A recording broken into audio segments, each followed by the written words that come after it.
Hello everyone! Everything I'm going to share has been verified by the mechanics at the shop I'm in, so don't worry.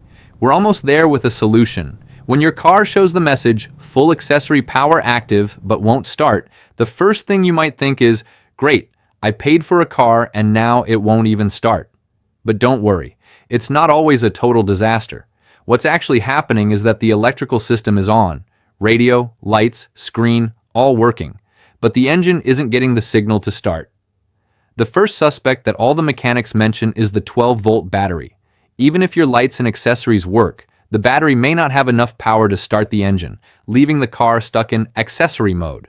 Many mechanics share that charging the battery or replacing it with a new one makes the message disappear, and the car starts without any issues. So, before panicking, check the battery. If the battery is fine and the problem persists, this is where it gets interesting. Some mechanics say the car can be stuck in accessory mode due to an error in the electronic modules or sensors. Even if the start sequence seems correct, pressing the brake, pushing the button, the engine doesn't respond. This can be caused by issues in the battery module, relays, or internal sensors that prevent the car from jumping to start. That's why, even with everything powered on, the engine stays dead. Before rushing to the dealership, many mechanics recommend a basic electrical reset. Disconnect the 12-volt battery for a few minutes, wait, and then reconnect it.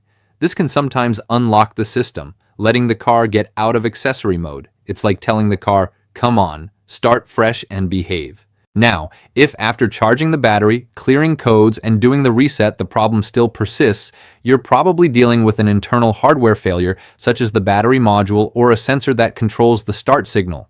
Several users report that only the shop or dealership could fix it by replacing internal components, because there's no other way to force the engine to start.